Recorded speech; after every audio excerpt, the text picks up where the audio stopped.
sunny where you are, Coach? Still sunny out there, yeah. Looking Yeah. good. Sunshine all across the state. Now, Joanna, you're in Raleigh, is that right? Yep. Yeah, so tell us about what you're building. I'm excited to hear more about what you have going on. Yeah, so I have recently started my own coaching business. I started in December, and basically I've been a content creator on TikTok since May of last year. I've been posting content about motivation, and I also went into physics a little bit to explain the law of attraction, and I've also gone into spirituality. So over the past 8 to 9 months, I've been building a following on TikTok.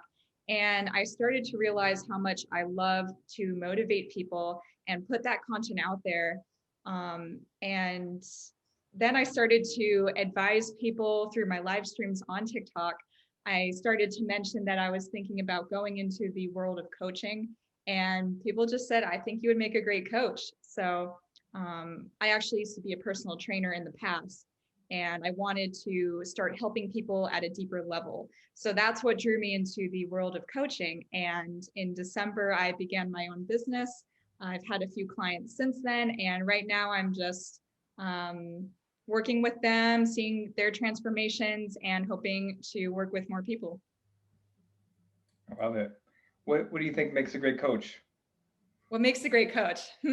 Well, I feel like there's so much that could go into that. I think one word that I'm seeing is presence, just being present in the moment, the ability to tune into the person who's in front of you, the ability to understand where they're coming from, their state of mind, understand their limitations. I think that there's so much power that you can find in the present moment. So if you are able to do that, then that is what I see as like a key foundation for a coach. I like that answer. And that's kind of what the Truth Seekers podcast is about, is like one of our slogans, Coach, right? Is we take the conversation wherever it goes. Wherever it goes is where it flows. Mm-hmm. Because oftentimes we don't succinctly communicate exactly what's on our minds. And sometimes it takes a couple tries. So sometimes instead of waiting for somebody else to stop speaking before I share my thoughts, it's just like, okay, what else? Or, tell me more about that. Just so those simple questions can lead to some really great things. And I found that, from being a coach myself, but also this podcast and just kind of prodding and prying and what else is there. And sometimes we uncover some really incredible things that way. Yeah, it's also powerful as well, because when you're focused on the other person, it's a reminder that it's not about us. It's not about us as the coach or that other. It's about just whatever it is that other person needs. And if you're not focusing on the other person, you're in your head and you're focused on you. Oh, did I say the right thing? Did I ask the right question? But if it's about the other person, just you're there for presence. It's just like nothing about you at all. It's just, what does that person need right now? Like, what is it? It will come, because it always does. And what's been rewarding and shocking and surprising and challenging all at the same time is the variety of things or situations that people need or learn from. Maybe Joanna, you can speak to that. Like, it's a surprise every time, right? It's just a check-in with where people are and what they need, and people need different things at different times. Mm-hmm. Yeah, I think it's a matter of looking at their facial expressions, like even just looking at you right now and just sensing where you are. I've learned this from public speaking, actually. I've been part of Toastmasters for a couple of years, and I used to be so scared of speaking impromptu. I could give a speech if I had every word lined up and ready to go, but to speak off the cuff was very nerve-wracking for me. Something I've learned is to really focus on inspiring your audience. And what Nick was saying about the focus is not you, it's about them and how you can help them. Just looking at their facial expressions and seeing what really resonates with them, and then allowing your inner truth, your inner essence to come out a bit more to connect with them in this very present moment. Yeah, we talk a lot at Pro Advisor Coach about physiology, right? Mm-hmm. Just what that yields. We communicate so much with our body language, whether we know it or not. I think once you become aware of that, you can be more expressive with what you're trying to say and get people's attention.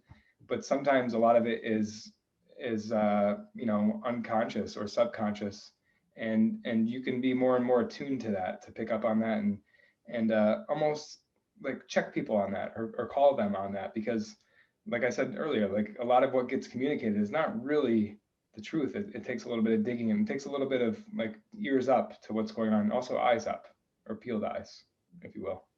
Mm-hmm. So Coach, talk to me about, well, I should specify when I say coach. I know. Talk to me about maybe something new that you've incorporated into your practice in the recent past with, you've been coaching for how long? Maybe you can share that with the listeners. Coach Nick. I was waiting for the clarification because you didn't. I thought I said it. I'm sorry. Coach Nick. Well, yeah, I've been coaching in a couple of different ways for about 15 years now. And in the current version of it, the way I've been coaching now is probably in the last 2 years. And so it's a constant evolution, right? Like it's going from a place of coaching, of coaching and mentoring, and not really even knowing what it is, like not even giving it a label, but noticing that you're doing it anyway. What did you gravitate to? I think that's important to starting point. Not many people that are coaches haven't been intentional about being a coach, right? It's a place where if you meet a coach, that's awesome, because you know that they really wanted to be there, and you're gonna have a great conversation with them, because people don't necessarily like fall into it just because it's a job. that's not what coaches generally are. I'm sure there's some people like that, but generally speaking, and so it's an evolution for me for sure. And I think it's just in the last several years, I think it's the combination of the thoughts of the right balance for the level of execution on both sides. What do I mean by that? I mean by keeping the standard high for what you expect from yourself and from your clients, but also the standard high for expectations of what happens when you fall down. Because I think it's easy for us to be like, most people are playing the level where we just play on the surface. Nothing really important ever gets asked or said, and we just go around just being okay with things the way they are. Okay. And I think the most obvious example of this is when we ask people, like every day, the most common question that we ask people is, how are you? And it just gets like pushed to the side. Fine, good, all right, okay. But it's actually a really good question. If you stop and think about it, like, how are you? Tell me about that. That's a really good question. But we tend to push it aside because we're just used to it. It's just a pattern. It's just on the surface. So the other way I think about it is like having a higher standard. You must deliver. You must hit results. You must take action. You must move forward. More. Now that's definitely got some value to it, but there's a limit to the capacity of people in the moment, in that small time period, in a bigger time period. There's always a limit to the capacity. So if we're pushing, we've also got a high standard for compassion when we fall down. I think that's something that's been very important to hold people as to a high standard, but both sides. And that works for us as well. Because sometimes what happens is that people see that there's a way that you can act. Like you can act with that higher standard. You can demand more from yourself, but also to know, wow, that's hard. It's a big ask to do that all the time. And so if you think about it, okay, well, that's one side of it. The other side of it is that when you don't live up to it, that's okay as well. There's a higher standard there.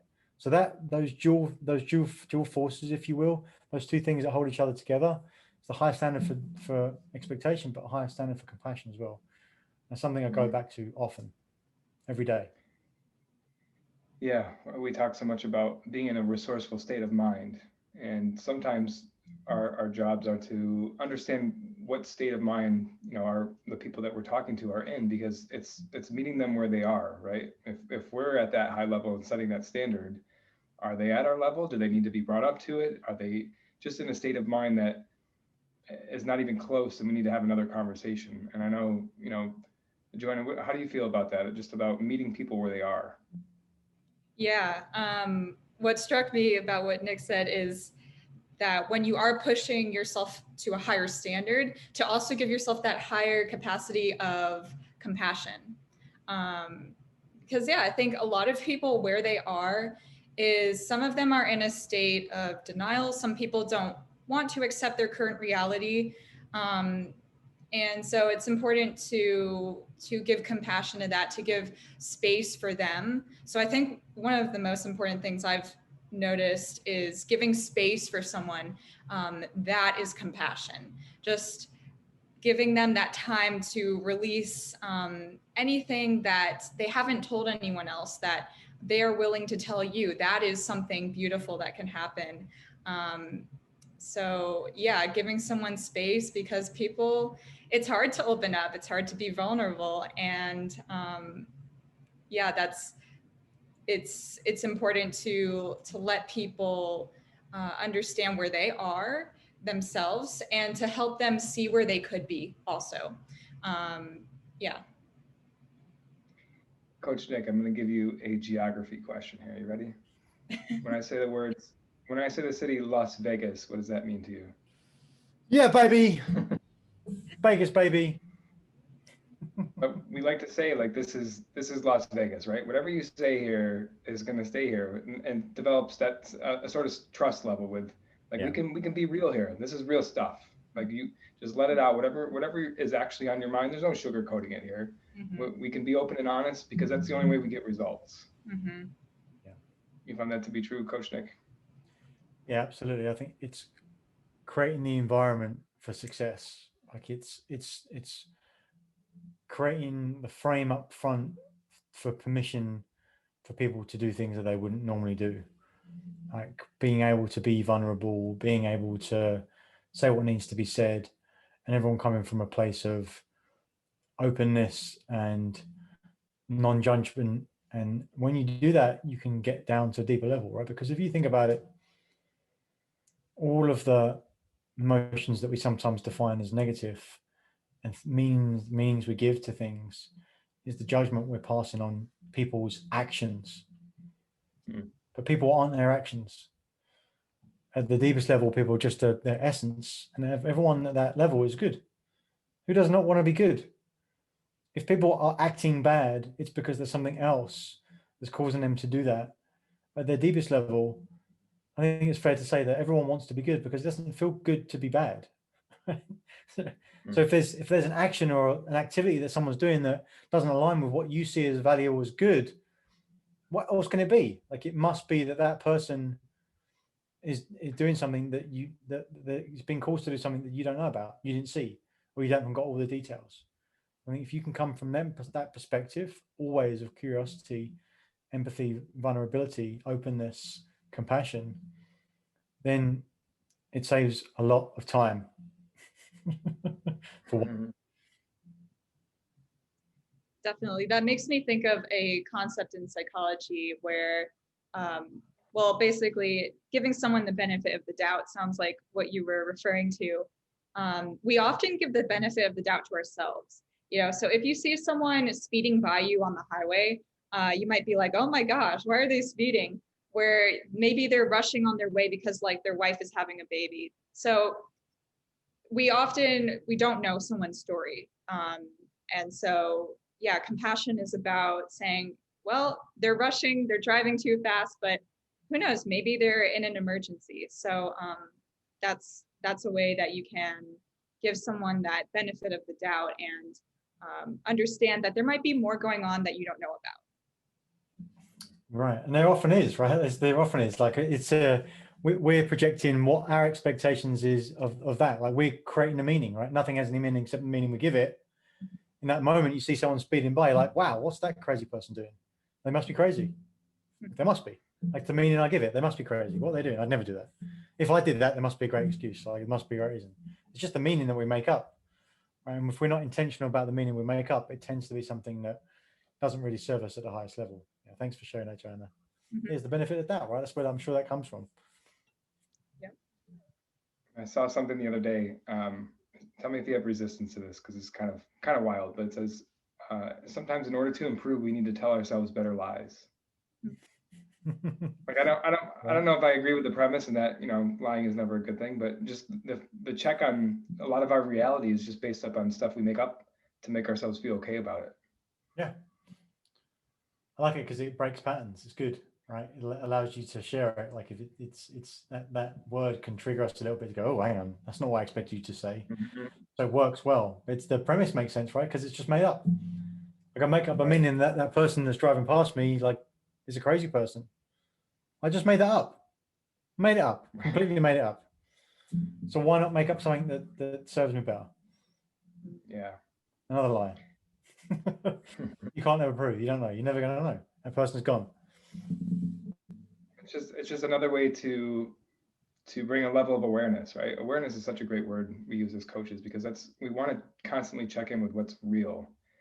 I think that's so important. And Joanna, do you find yourself doing that a lot with just like checking people, not in a way that is confrontational, right? But just creating that environment for them to be real. Yeah, I think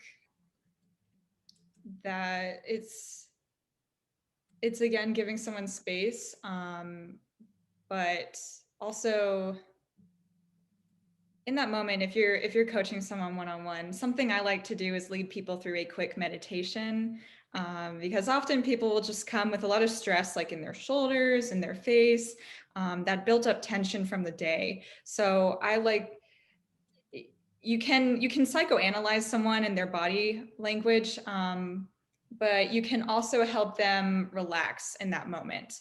And in that way, you can also get them to open up by you first opening up, you sharing something that maybe has been difficult for you recently, or just showing that more human part of yourself can give someone the space to relax.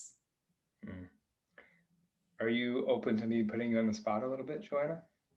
Sure. So I'm wondering, because it might be useful to our listeners who are maybe listening to this like while they're driving or while they're doing something, if we can get them to just kind of be still and participate in this. And I would welcome you walking us through a meditation for a couple minutes if you want to do that. Yeah, sure. I'd love to actually. So I would not recommend if you're driving, but if you are sitting down or over, please. yeah. So right now, just release any tension in your shoulders. We often scrunch them up. So just letting your shoulders drop away from your ears, right? Releasing tension in your jaw, letting your eyebrows unfurrow. Just feeling the weight of your body being pulled down by gravity. Just taking a deep breath in through your nose and out through your mouth. Take another deep breath in, pushing your stomach out, and out through your mouth. You can close your eyes if you haven't already done so. Just noticing any sounds around you. Noticing any emotions, any thoughts that are coming into your mind. And just letting them be there.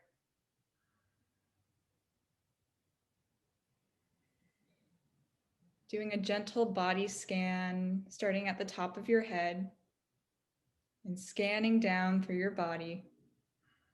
Just a smooth, gentle scan, noticing any areas of comfort or discomfort.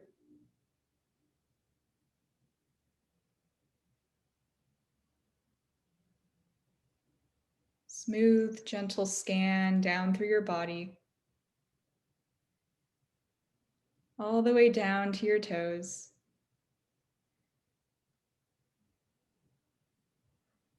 Just noticing how relaxed your body has become. Turning your attention to your breath. Noticing the length of your inhales and exhales.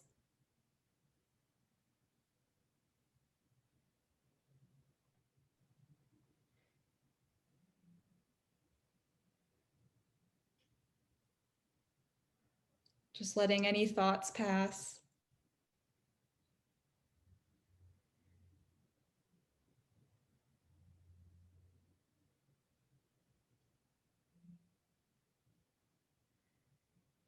And for a moment, releasing any focus on your breath. Just letting your mind wander.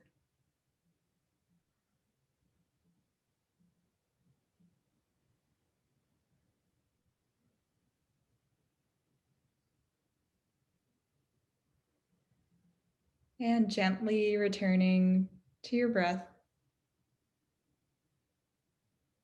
Just coming back to the physical sensations.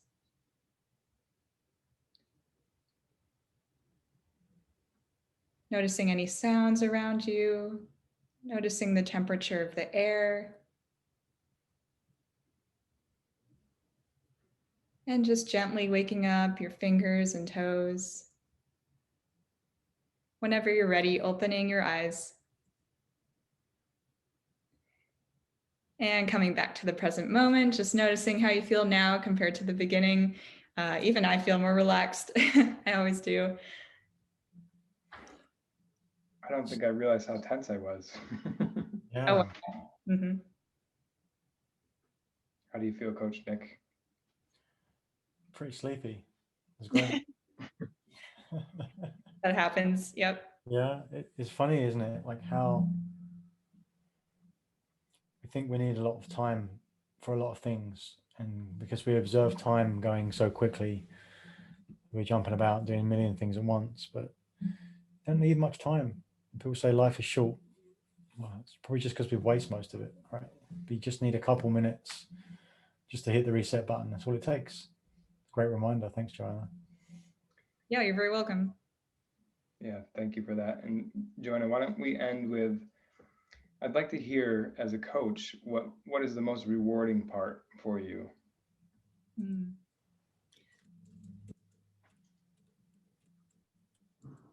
I would say I've been coaching for a couple months. Definitely when my clients, honestly, I want to say the results. I want to say when they come back the next week saying, oh my gosh, I did this thing that I didn't think I could do. But another big rewarding thing for me is when we're in a session and I start to see them light up about something they're talking about.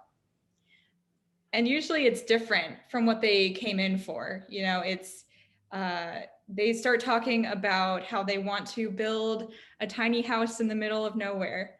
And, you know, that's something that they didn't even mention they wanted to do originally, but that's where the conversation ends up going. And it's like, that's where I see them light up and start talking, you know, smiling, and you can see the light in their eyes. So honestly, just getting someone to that point where they are like just imagining new possibilities, that is the moment that I love to see for people.